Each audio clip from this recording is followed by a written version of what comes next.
Now, can I maybe in the meantime say what a pleasure it is for me to actually be in the UK and work on well-being, because when I started working on well-being 25 years ago as an economist, whenever I was facing a presentation, it would be facing people with pitchforks. There would be other economists who thought that, they knew perfectly well how to make other people happy, but it was totally idiotic to take their own opinion seriously. And that it was totally self-evident that money really was the only thing that mattered anyway. And so that one shouldn't be interested in well-being. And I've worked in various places around the world, and I can quite confidently say that the UK really is the place that takes well-being to heart the most of all the places. This is the place where it's most embedded in policy land, where there are large charities oriented towards well-being and happiness for large parts of the population, and where this is seen as a serious intellectual pursuit. So I think we can be very proud of that, and hence I feel amongst friends here. We are part of a pro-well-being wave, if you like. I'm sure we'll disagree vehemently about lots of things, but in the scheme of things, this is a joint endeavor, and it's great to be part of that.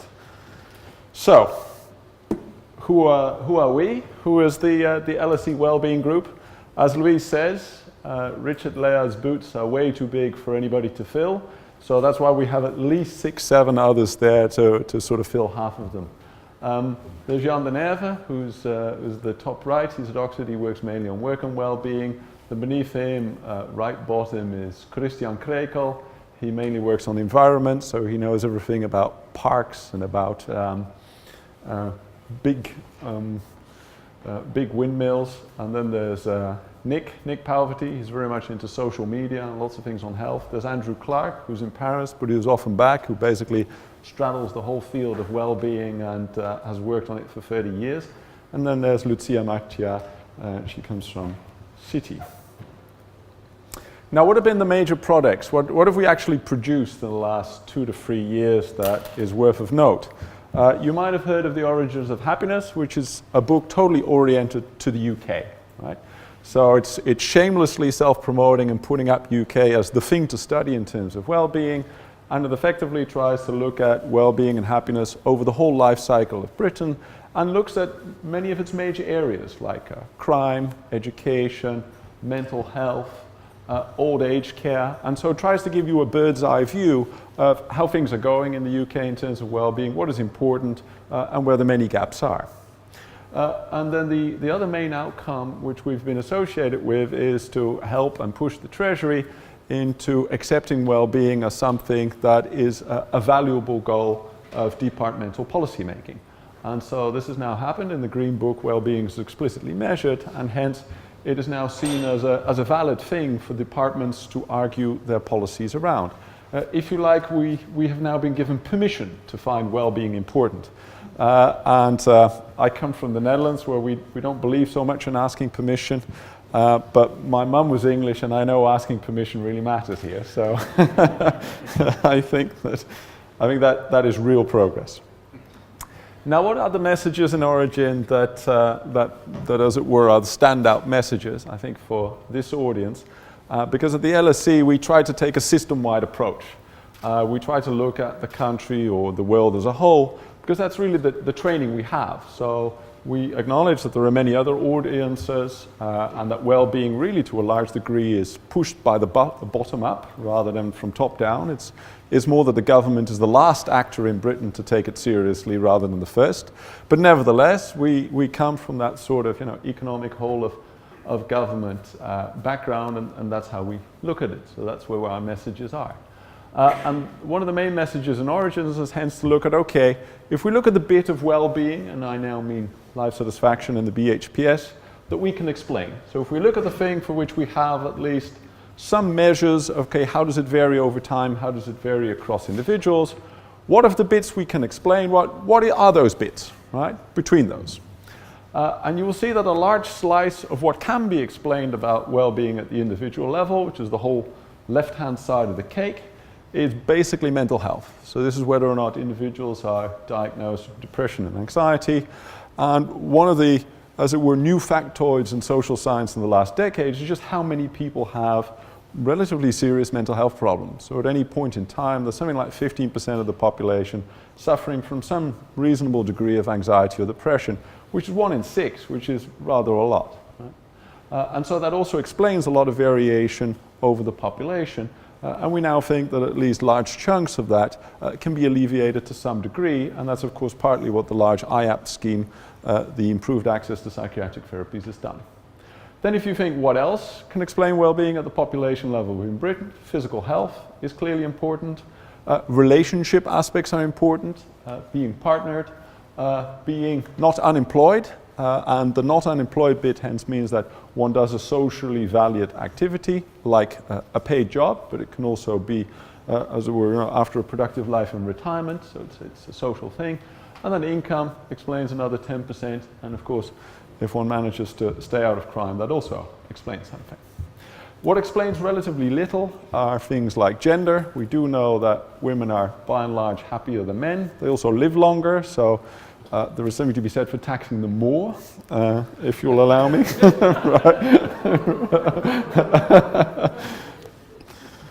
Equity.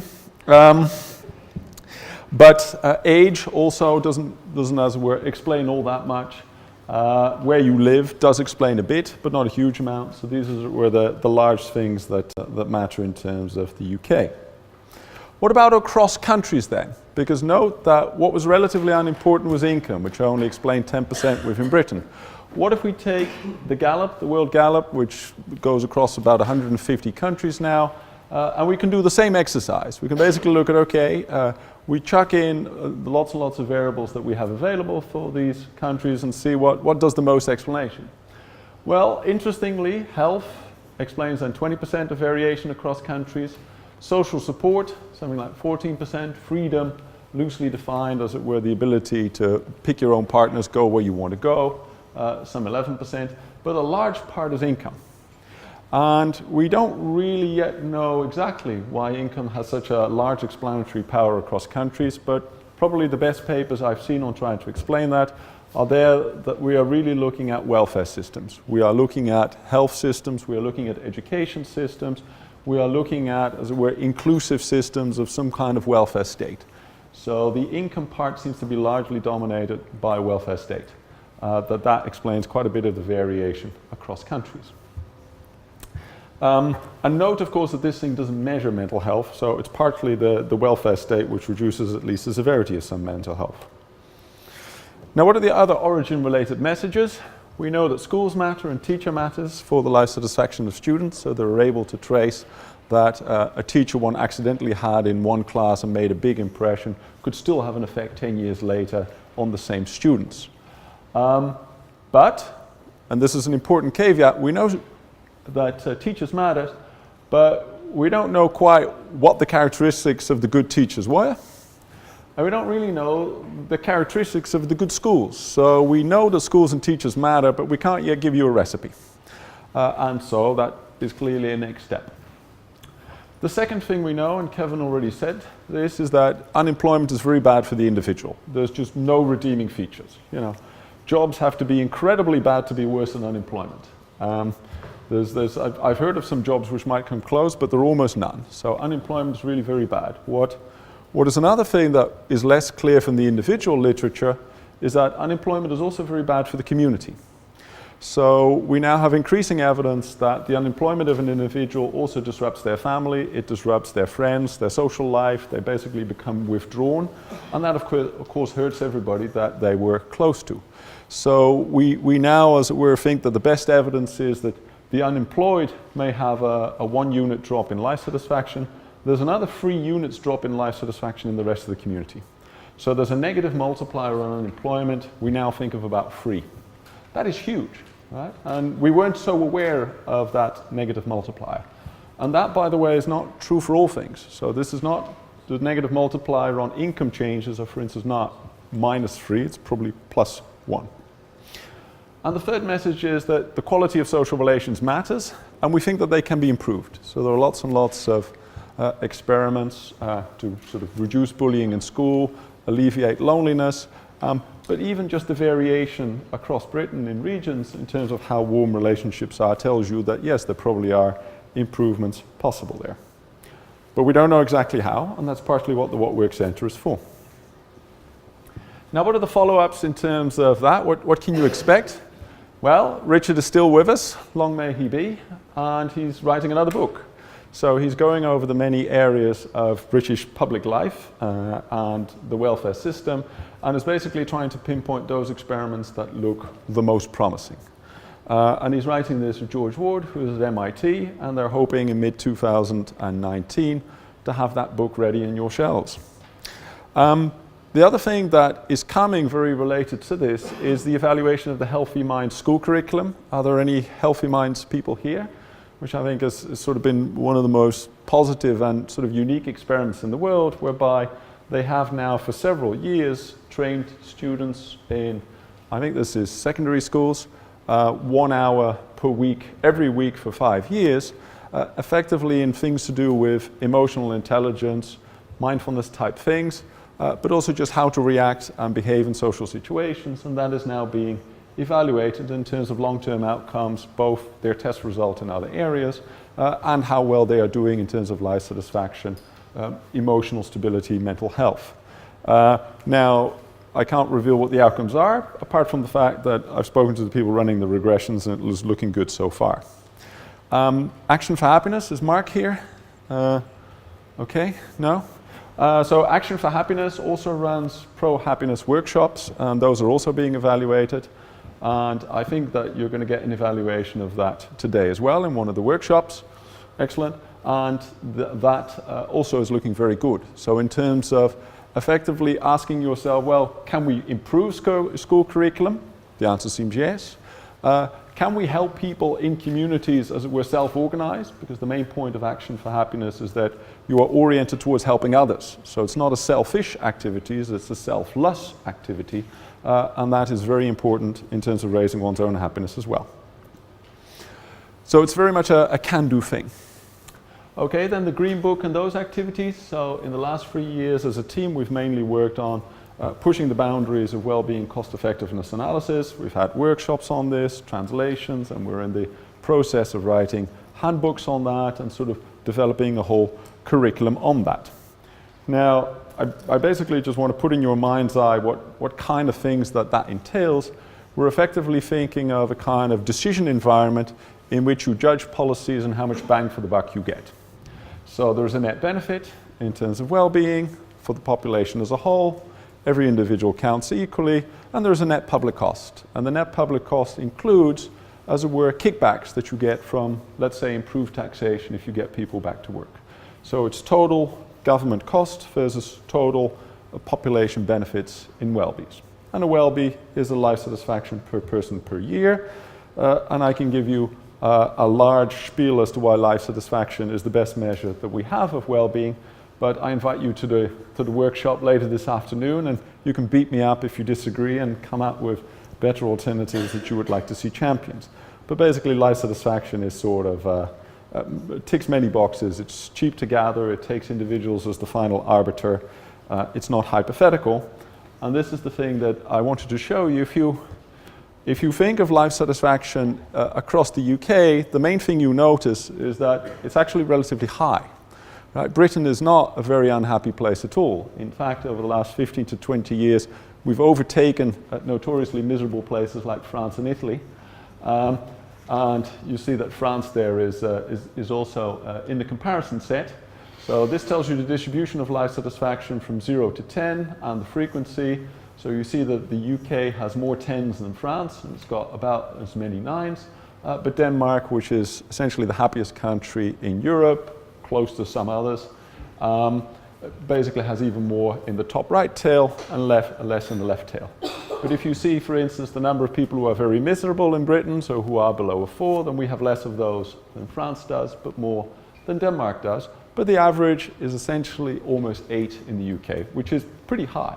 So one of the main messages is that life satisfaction is actually quite high in Britain. You know, there's no need to despair. If you think of what's happened over time, so the ONS has now consistently measured this ever since 2011, then if you, for instance, see the percentage, which is the grey line at the top, who are 7 or 8, and you look at the one down that, which is the percentage of a 9 or a 10, you see that both those frequencies have increased, whilst the frequencies of individuals who have low degrees of life satisfaction has decreased. So on average, the news is good. The news is good. You know, UK well-being has increased over time. Things are looking up. If you ask me, well, how that comes, I think partly it's that we take mental health much more seriously now. We give people permission to think about well-being, and I think that almost will have more effect than any individual policy. It's just that we give people permission to think about this, to improve about this, to ask for it, right? And I think what also helps is that economy-wise, labour force participation now is at an historic high, so we have very little unemployment. I think that also is a really important factor. People have jobs. Okay, what else can I tell you? This cost-effectiveness methodology can become quite sophisticated if you think over time, you think over discounting, you think over the many areas in which a complicated policy will have effects, and there are lots and lots of questions around that, which of course we try to solve. This is a table in which we've done our best to try and find the best estimates we have of important drivers of well-being, preferably in the UK or otherwise countries which are close to it in terms of particular structure. So if we ask ourselves how much does unemployment cost life satisfaction, or what does a doubling of household income get you, we're now generating tables with the best estimates that we can find. And we think that that is probably the way for the civil service to go, which is, as it were, to adopt, as it were, best estimates, but to set up a system whereby those can be challenged by better estimates. So, as it were, a rolling best guess, which is very much also what happens in other areas, like our best guess as to how much the climate is changing, or our best guess as to how much effect particular interventions have on health, let's say, or on education. So we go to, as it were, expert tables based on the best that the literature has to offer, but these things get regularly updated as new insights come along and our previous understanding gets improved. Okay, so we're then doing complicated models, but I think that the key thing I want to put in your mind's eye are two of the questions that we ask ourselves, right? Just as an example of the things that we don't yet know and that you really only start to think about if you have a system orientation, which is really our comparative advantage. That's what we do. One of the things we really don't know is, this is just an example, is in the area of crime. So we do a lot of work on childhood interventions, and we always argue, well, if you improve the mental health of children or their relationship with their parents, or you improve the parenting skills, then you're going to be educating less criminals. And that may be true, but one of the questions is, okay, if you work on the people who otherwise would be criminals, does that really mean you get less criminals, or does then somebody else become a criminal? So what, in fact, is the demand and supply of criminals in the country as a whole? And there's two lines there. So there's the initial crime supply, and effectively in every study I've seen, this also goes internationally, the notion is that if you can shift the supply curve of criminals by doing something about would-be criminals who are very young, then that blue, which is the shift, is going to be the absolute decrease in criminals. Well, that implicitly says something about what you believe that the demand function looks like for criminals. And the demand function may look very, very different. And there is no estimate in the world at all of this kind of demand function. It's just implicitly presumed that it's basically totally horizontal, which is very unlikely. So this is an example of a question we can pose for which we don't have an answer. It is an open question. We do not know. But we do know that everybody who writes about this has a particular opinion on what it looks like, i.e. that demand line is flat, which is unlikely. We ask ourselves, okay, what should we know? Here's a final question, which is probably of even greater importance in terms of policy questions, which is also a question we don't have an answer to, is that if we think about the average resilience of the population, we often talk about a lot of policies that would improve it. Mindfulness, for instance, and behavioral therapies are supposed to improve your resilience level, to improve the degree to which you can handle stresses in life. So the notion is if we increase the average resilience of the population, then we're going to get more well-being. Well, but what about the stresses in life? Don't they in some degree increase as well if we become more resilient? Think of the Olympics. If all the other athletes are getting more competitive, does that not influence the degree to which everybody else can win as well? Doesn't that just increase the stresses that they then inflict on each other? So isn't the average resilience of the population also related to the average stresses that we put on ourselves, that we are then asked to have in a workplace? So as it were, if we all become mentally healthier and fitter in a workplace, won't the employers just ask more of us? Right?